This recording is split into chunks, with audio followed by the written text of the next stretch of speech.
Primeira coisa, eu vou fazer uma palestra um pouco mais técnica, né? Bastante orientado ao que eu estou fazendo ultimamente, que é, os últimos 2 anos eu tenho trabalhado muito com automação. Eu sempre trabalhei para a BPMP nos bootcamps, que são os preparatórios para a certificação. Eu sempre trabalhei com o capítulo de tecnologia, não é um capítulo sempre muito bem vindo no CBOC, porque muitas pessoas gostam mais de fazer modelagem, análise, redesenho, trabalhar com Lean, com transformação, né? Mas eu sempre trabalhei muito com tecnologia, com automação de processos, essa é a minha área e eu sempre gostei muito disso. E isso tem mudado muito nos últimos tempos. E então eu vou ser um pouco mais técnico, mas assim, vocês podem depois rever esse material e ver coisas técnicos falam mais rápido, né, e tendem a ser muito cheio de palavras de 3 letrinhas, né? Então, o que tem mudado muito nos últimos tempos é os algoritmos.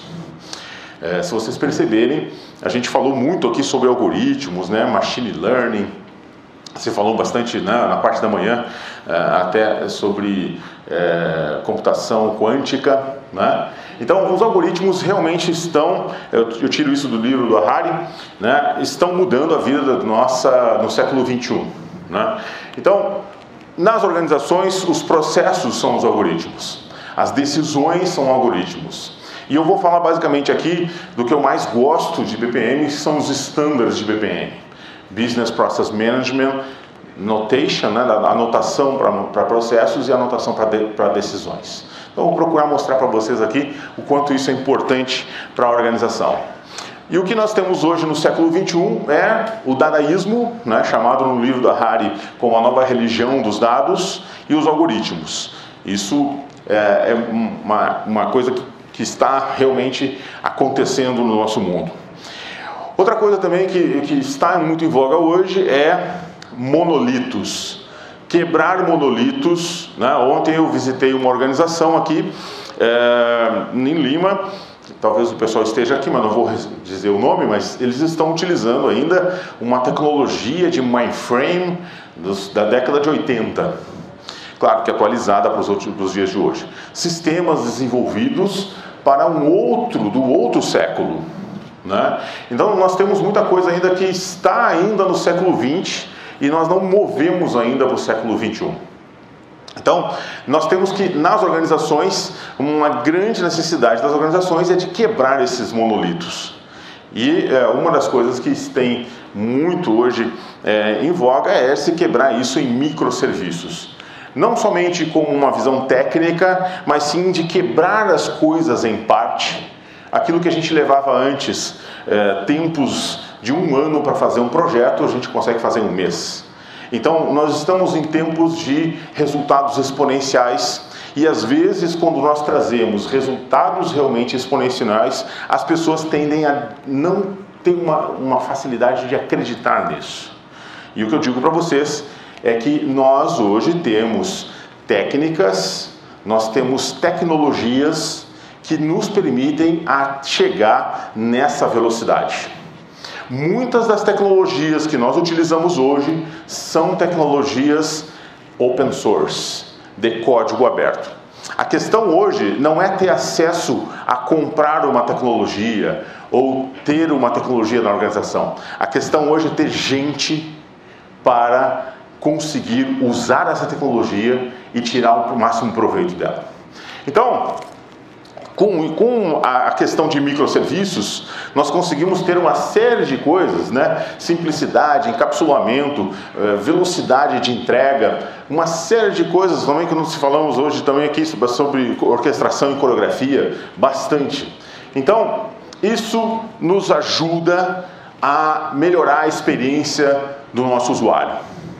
Hoje, quem não tem um Spotify no seu próprio celular? Ou um outro Deezer, ou algum outro software? Para melhorar a experiência, se falou muito hoje de manhã sobre User Experience, sobre jornada da experiência do cliente. Então aqui eu tenho uma experiência que eu preciso dar. Eu tenho trabalhado muito com setor financeiro, setor seguros, né, onde você tem lá uma experiência do usuário, você dá uma proposta, né, você dá uma formalização disso, até um fornecimento de um crédito de uma outra ponta. Então você tem aqui um processo ponta a ponta, o processo ponta a ponta, o punta a punta, né? O end-to-end, como foi falado agora há pouco, é o que realmente é essa experiência que toca o cliente, né? E isso, junto com esse processo ponta a ponta, existe toda uma questão de arquitetura, como estava sendo apresentado agora atrás, arquitetura de processos, modelos APQC, eu adoro muito essa parte de arquitetura de processos, onde você tem uma visão de entrega plena, né? Como nós chamamos lá no SAP de fulfillment, né? Você tem realmente uma coisa que não se perde dentro da organização, você faz uma entrega plena para isso do outro lado. Para isso você tem motores de fluxo de trabalho para você fazer as interações humanas, você tem toda a parte de orquestração embaixo utilizando notação BPMN. Para isso, né, então, se tem muito hoje a quebra desses microserviços e você fazer o que? Ligação disso a APIs. Né? Se fala muito no Brasil em Open Banking, né? O banco aberto, o banco que tem uma série de APIs e a partir dessa API você faz construção como se fosse um brinquedo Lego da aplicação que você quiser. Com isso, a grande vantagem disso é nós utilizarmos o motor de processos e um desenho de processos para ser o contexto dessa orquestração. Então, tudo aquilo que nós tínhamos nas organizações que eram feitos em código, que somente programadores poderiam mexer, hoje nós conseguimos fazer isso muito em BPMN, na notação. E o mais importante disso, essa anotação te dá o contexto da onde as coisas estão acontecendo e onde pode ter dado problema. E aí você pode também lá trabalhar em resolver problemas, né, pensando no onde o processo está passando. O que nós estamos fazendo muito nos dias de hoje é cada vez mais, até se conseguir ajuda para a tradução, abraçar complexidade. O que nós fazíamos antes, que o ser humano fazia de complexidade, nós trazíamos toda essa complexidade para dentro dos sistemas. Antigamente nós tínhamos sistemas de menu, tela e relatório, onde as pessoas faziam as coisas por fora e utilizavam o sistema para lançar informações. Hoje nós fazemos com que o sistema faça tudo que essa pessoa por fora está fazendo de forma repetitiva. Então, para isso eu preciso então orquestrar esses microserviços e ter aí, né, ali não é uma boa tradução de barramento de eventos, mas Event Bus, né? Havíamos já modificado e melhorado isso, e também um motor que faz fazer essa automação, e também nós temos lá toda a parte de operação disso, de migração de instâncias, migração de estado onde está essa instância, e até mesmo modelos analíticos, né? Estava usando aqui o Fernando mostrando mapas de calor, de heatmap, eu adoro muito os mapas de calor, e aonde você no contexto enxerga, né, os cotillos do botejo, como é que é? Coelhos de botejo, né? Que são os bottlenecks, né? Onde você pode encontrar ali uma série de coelhos de botejos, né? Desculpa aí, não deve ser muito bom o meu espanhol, né? Minha mulher que fala isso, ela não tenta falar espanhol, tá? Vai passar vergonha. Então, aqui nós temos um mapa de calor, um heat map, né? E esse aqui é uma das melhores análises que você pode fazer. Você modela o processo. A melhor coisa de um processo é que você tem um bom contexto de processo, onde você vê ali onde está realmente tendo mais tempo, atrasando o processo. Até aqui eu estou falando somente sobre processos, tá? Mas eu quero falar um assunto mais importante ainda para vocês, que não é somente processos, tá? O maior problema de processos está nas decisões. Aonde a gente faz análise de processo, olha aqueles pontos mais vermelhos, é o ponto onde cai na mão de alguma pessoa, cai na mesa de alguém e aquilo trava, né? Lá no Brasil chamam-se sentar em cima do processo, né? Aquele processo fica ali e não anda.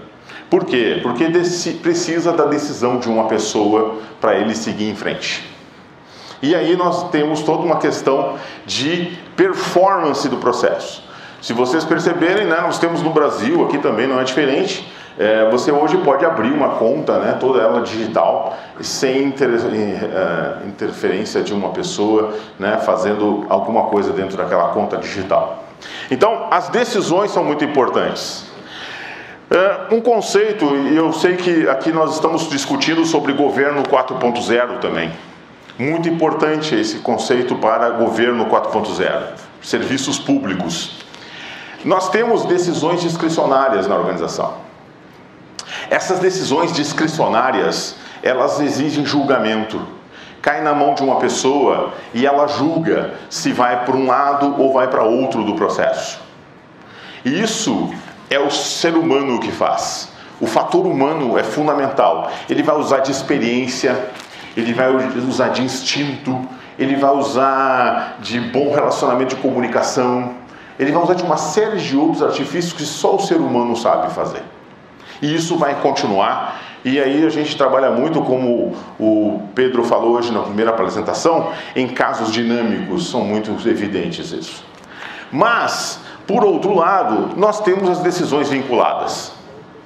Nós temos um grande volume de decisões dentro das organizações, sendo tratadas como discricionárias, mas essas decisões são vinculadas. Essas decisões, elas não permitem uma apreciação subjetiva. Elas são decisões que são ligadas à regra, a um procedimento, a uma lei. E isso hoje pode ser tudo traduzido para uma notação chamada DMN, que você pode integrar isso ao processo. Então, existe todos os requisitos de competência, propósito, forma, razão, não me lembro como é que é em português, e objetivo, que caracterizam essa decisão. E você pode ou não seguir em frente. Mas boa parte dessas decisões ainda nas organizações são tomadas por pessoas. E isso pode ser rapidamente automatizado, e é o que eu tenho trabalhado muitos anos já em cima de modelagem de regras de negócios. Então, muitas das tarefas das organizações, se falou muito hoje pela manhã que isso pela substituição de tarefas humanas por tarefas automatizadas. Muitas dessas decisões vinculadas, a grande maioria, eu diria até que 90% do que se faz nas organizações, podem ser automatizadas. Existem casos de organizações que eu já trabalhei, que o processo levava 20 dias, passou a funcionar no mesmo dia uma resposta, de reduzir de 30 para 6 pessoas. Né? Então, é um fato isso que está acontecendo. Então, na DMN, na notação, você consegue fazer isso automatizando todo esse trabalho que é repetitivo. E aquilo que se falou aqui sobre Robot Process Automation, eu vou além disso. Muitas vezes você não precisa ter um RPA. O que você precisa é identificar o trabalho robotizado que pessoas fazem. Não necessariamente você tem um robô na sua empresa que tem braços, ou que você tem um robô que opera um sistema e digita por você. Muitas pessoas estão fazendo trabalhos manuais, mas esses trabalhos são robotizados, são repetitivos, eles não têm julgamento. Então esse trabalho rapidamente pode ser automatizado. Então, o que eu digo é, processos, trilhos de trens, é tudo para o que é vinculado. Quando você tem algo que é discricionário, você utiliza um carro off-road, um Jeep, porque eu preciso ter caminhos específicos para isso. Aí que está a diferença das pessoas, dirigir um carro off-road. Mas, quando você tem processos que são trilhos, né, eu também se falou aqui hoje sobre o Rafael Bortolini. Eu tenho uma frase dele de BPM Day, e olha como os BPM Days são inspiradores, pessoal. Ele fala, o futuro, toda startup não quer ter trilhos e coisas formais, mas toda startup quer crescer, ter processos previsíveis e com escalabilidade. e vai se tornar uma grande empresa corporativa com processos previsíveis, repetitíveis, né, e com todo o seu vinculado automatizado. Então, boa parte das organizações, né, tem muitas regras nas suas operações. Essas regras possuem um alto volume enorme dentro da organização. Boa parte dessa base da pirâmide é vinculada. O segredo é você realmente levar a sério esse assunto e transformar e separar bem o que é vinculado de discricionário e utilizar a técnica adequada e a tecnologia adequada para cada uma dessas coisas. Você conseguirá, você falou hoje também aqui sobre Peru, ter mais de 60% da economia baseada em serviços. E se precisa ter uma necessidade, tem uma necessidade de uma performance melhor de serviços, nós podemos conseguir com isso. Então, boa parte das organizações, né, está levando o data-driven em frente, o que se fala hoje, né? Esses dias eu fui numa empresa que tinha uma frase, "In God we trust, all others bring me the data." Né? Em Deus nós também acreditamos, mas para tudo o resto me mostre os dados. Então tudo hoje está muito baseado em hipóteses, Big Data utilizando hipóteses e você concluindo aquela hipótese ou validando ela, com ela verdadeira ou não, com base nos dados. Muitas organizações estão aqui nesse ponto.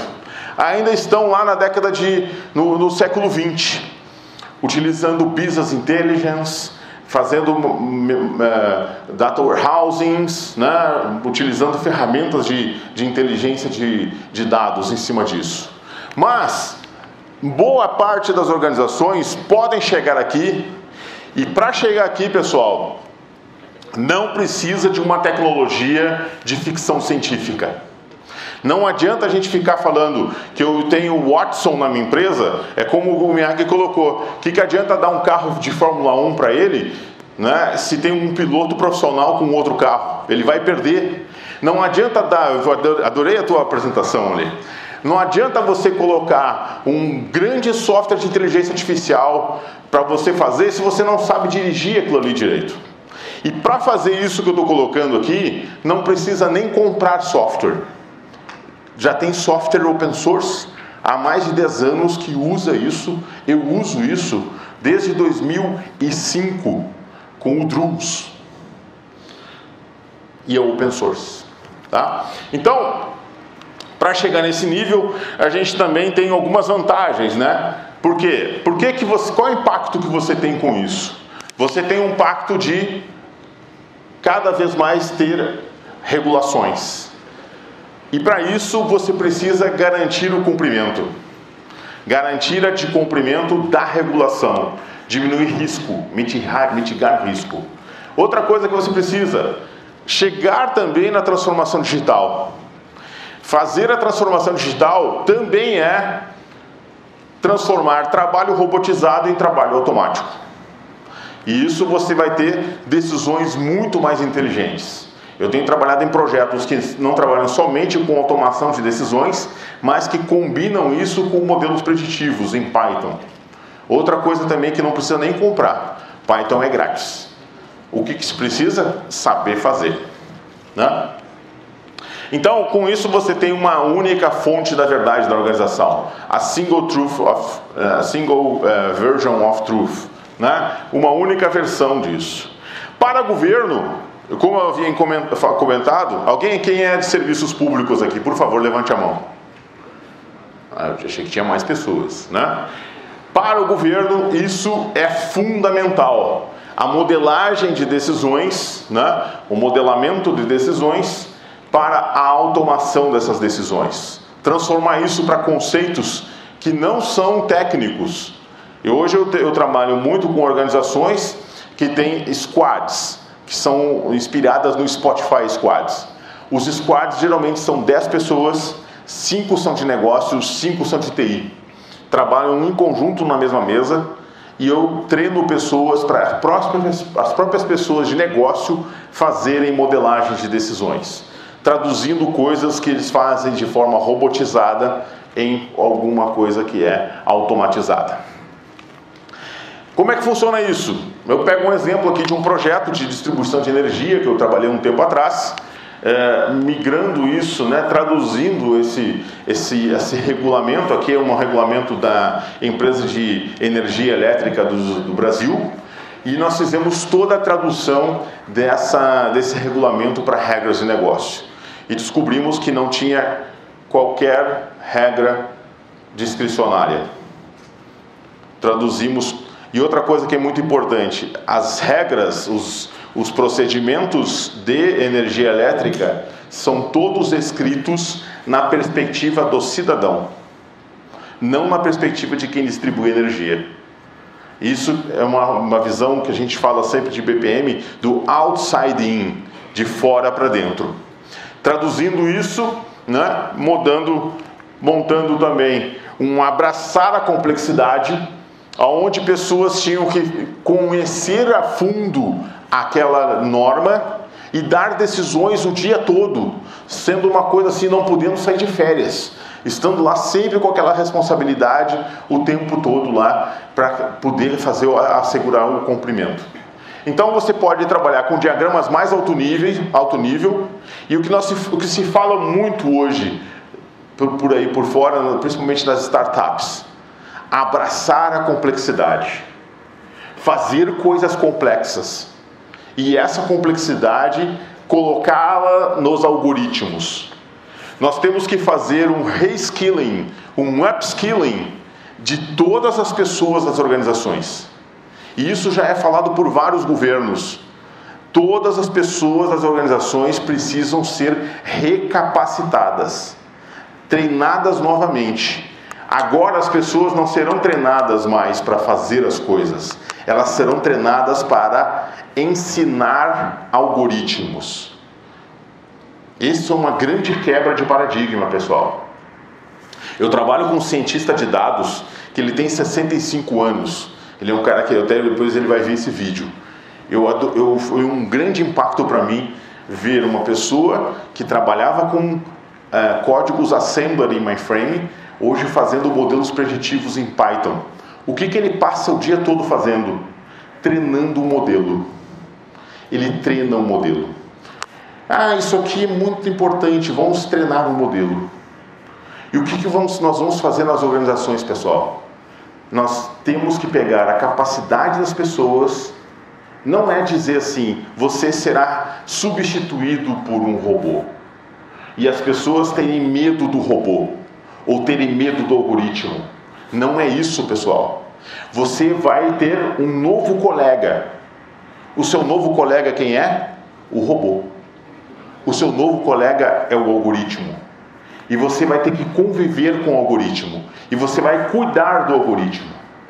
Isso é o trabalho do século XXI. Então, mais uma vez, ampliando esse algoritmo, nós temos aqui uma notação específica para isso, que você pode olhar no CBOC. É tudo que a gente fala sobre Business Rule Engine, Business Rules, e muita gente não entendia quando eu fazia treinamentos lá de capacitação para o pessoal passar na prova de certificação CBPP. Cada linha da minha tabela de decisão é uma regra de negócio. O conjunto de regras de negócio me traz uma decisão. Isso, pessoal, é o que eu digo que não é nenhuma tecnologia de ficção científica. Isso já existe há muitos anos, chama-se tabela de verdade e chama-se tautologia. As pessoas estudam muito isso para passar em concurso, Tautologia, tabela verdade, é a base disso. Claro que isso aqui evoluiu muito nessas técnicas e evoluiu muito também nas tecnologias que executam essas tabelas. Então, dando um resumo novamente, o que você tinha antes? Uma tarefa que para numa fila de trabalho de uma pessoa, só que essa pessoa trabalha só 8 horas por dia, 5 dias por semana. Às vezes sai de férias e fica doente. E isso aqui é uma decisão que, em muitos casos, é vinculada, mas é tratada como discricionária. Por quê? Porque sempre foi assim. Desde o século passado nós fazemos assim, né? Nós chamamos isso no Brasil de síndrome de Gabriela. Eu nasci assim, eu sempre fui assim. Então, o que vai acontecer? Muitas dessas decisões serão automatizadas com DMN e substituídas por uma outra regra de negócio. Essa decisão, quando ela tem uma decisão humana, ela para o processo. E aí o que nós chamamos, né, de parar o fluxo de valor. Chama-se fluxo represado. E aí eu espero que alguém dê uma decisão na fila de trabalho. E aí quando ele der essa decisão, aí o processo segue em frente. O que eu posso fazer? Uma decisão automatizada, o resultado é em frações de segundo, né? E eu continuo ainda com os mesmos desvios dos meus processos. O processo continua com os desvios para um caminho feliz, o happy path, aquele que tem um tracinho, ou um caminho de exceção, ou um caminho de outra configuração. Então, eu vi essa frase, eu achei muito legal e falei em Brasília para algumas pessoas, eles gostaram muito dessa frase. Que as pessoas devem ter orgulho do que deixou de fazer. Baixar essa resistência, pessoal. Nós temos que trabalhar, se falou muito aqui em gestão de câmbio, né? Que é a gestão da mudança. Trazer as pessoas, tirar o mindset das pessoas para o medo de perder emprego, que é aquilo que vem lá da reengenharia. Eu vi algumas fotos de Michael Hammer aqui. Coitado, já morreu, né? Mas é uma mente brilhante. Michael Hammer falava muito sobre isso. Não, eu tenho que ter orgulho de dizer que eu deixei de fazer algo porque eu ajudei a melhorar o algoritmo. E o algoritmo tirou um trabalho que para mim era um fardo. Era um trabalho repetitivo, era um trabalho para robô. Ele me dava dores nos braços de tanto ficar fazendo lá, apertando o parafuso. Agora eu deixo para o robô e eu cuido do robô. Nós fazemos sempre uma analogia com o estivador do porto. Aquele que carregava um saco nas costas, né? Que tirava um saco de dentro de um saco de café, de dentro de um navio e levava até um armazém. O que ele deveria fazer? Não lutar com o guindaste, não jogar pedra no guindaste, não tocar fogo no guindaste, se tornar o operador do guindaste. É isso que nós temos que fazer nas organizações. E outra coisa também, que eu vi num BPM Day, que muitos dos processos que foram digitizado, pessoal, em português é diferente de digitalizado. Digitalizado é aquele processo que eu escaneio, boto no e-mail, assino um papel, né? Não, digitizado é quando não houve papel. Ele já nasceu digital. Por isso que as startups estão ameaçando os bancos, porque as startups nascem digitais, né? Então, a ausência de sofrimento é uma coisa também que acontece de uma forma psicológica nas pessoas. Eu não vejo mais papel, eu não tenho mais pilha de papel na minha mesa, eu não consigo mostrar para os meus colegas que eu sou uma pessoa muito importante, que eu sou uma pessoa que trabalho muito, que eu sofro para ganhar esse dinheiro.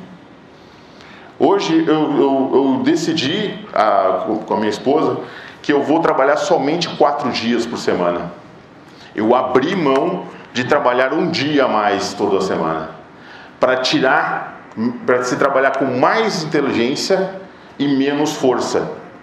E eu quero ser mais produtivo ainda, trabalhando só 32 horas por mês, por semana, ao invés de 40. Então, a ausência de sofrimento é uma coisa também que é uma questão que aparece muito nisso. Falando um pouco mais sobre tecnologia, isso tudo que eu estou falando, a gente pode pegar aquele modelo que eu mostrei lá e fazer a simulação num software.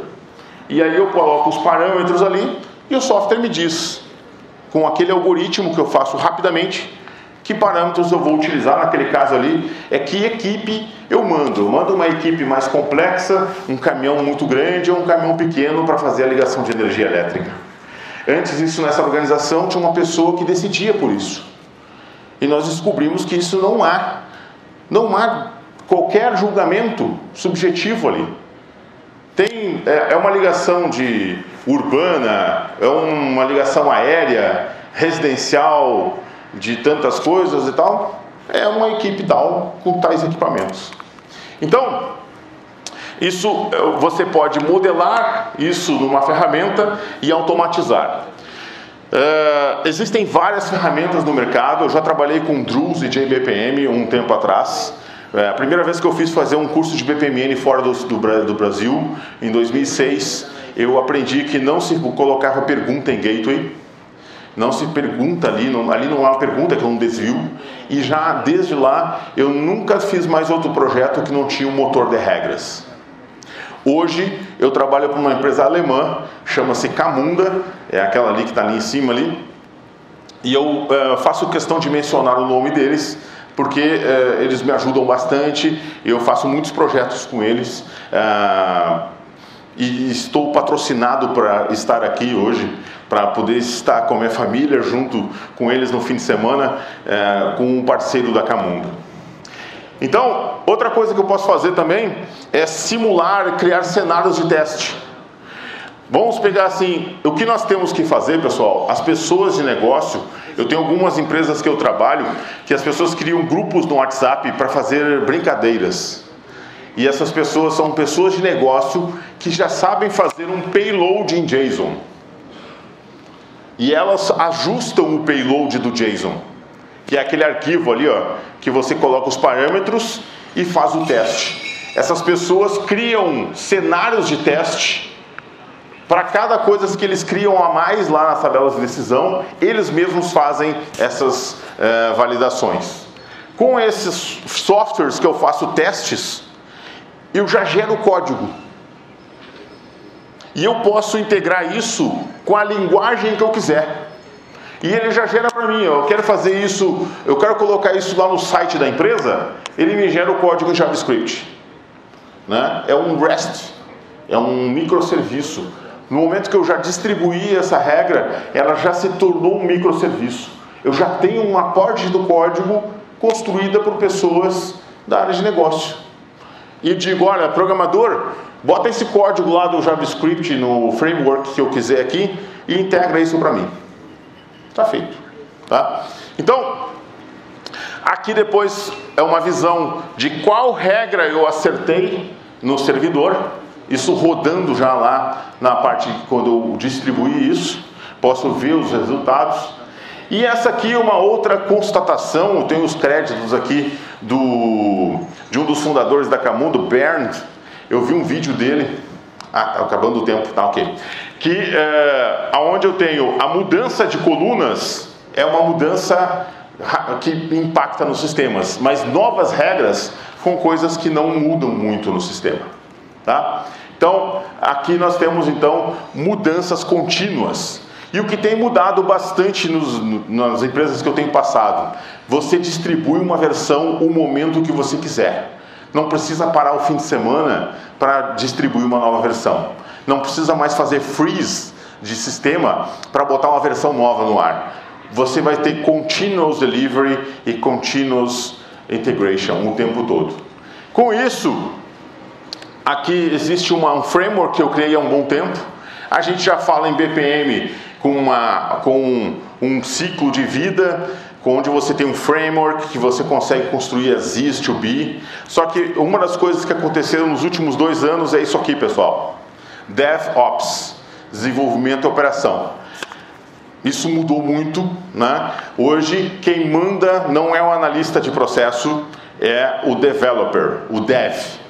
Com todos esses conceitos de métodos ágeis, resolvendo muitas coisas das organizações, né? Então, rapidamente, eu não tenho mais tempo, mas então nós temos aqui vários segmentos de mercado que isso podem dar certo impacto. Vou deixar esse material para que vocês possam acessar. tanto corporações como startups e como pessoas, empresas da área pública podem tirar proveito disso, né? Então, seguros, se usa muito, seguros é muito forte, né? Toda essa questão de modelagem de decisões, telecomunicações, tem um volume muito alto de informações, serviços financeiros, muito intenso. Ontem eu estive aqui na rua, que tem todos os prédios dos serviços financeiros, achei muito bacana. Serviços públicos, né? Isso pode melhorar em muito a carta de serviços para os usuários, o cidadão. Automatizar muitas coisas em manufatura, muitas coisas de empresas de tecnologia, saúde, né? Comércio, né? O que a gente chama aqui de indústria del detalhe. Obrigado aqui pela ajuda, né? E integradores que são os cross industries, né? Integradores que trabalham em muitas outras indústrias, ok? Concluindo, então, quem utiliza isso? No Brasil, esse banco aqui é um banco cooperativo, utiliza bastante essa forma de desenvolvimento e essa tecnologia. Outra startup do Brasil que trabalha muito com crédito vinculado a casa e carro. O Banco Santander no Brasil usa muito essa solução. Eu já trabalhei em vários squads para o Santander também. A Mongeral também é uma empresa que é ligada à Aegon, lá de fora, trabalha muito com seguros, é muito ligada também utilizando essas técnicas e tecnologias. A NT Consult, que é uma empresa que me trouxe até aqui, que pagou todas as custas para eu vir até aqui, patrocinou o evento, trouxe aqui também os casos deles. Eles trabalham, eu trabalhei muito com a NT para treinar os funcionários deles, né? O Sicredi Up, que é um aplicativo digital que hoje tem 75 mil contas rodando dessa forma e vai migrar as 4 milhões de contas para essa esteira de crédito.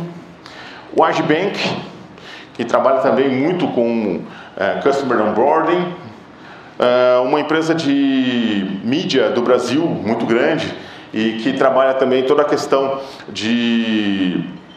é o nosso Netflix brasileiro, né?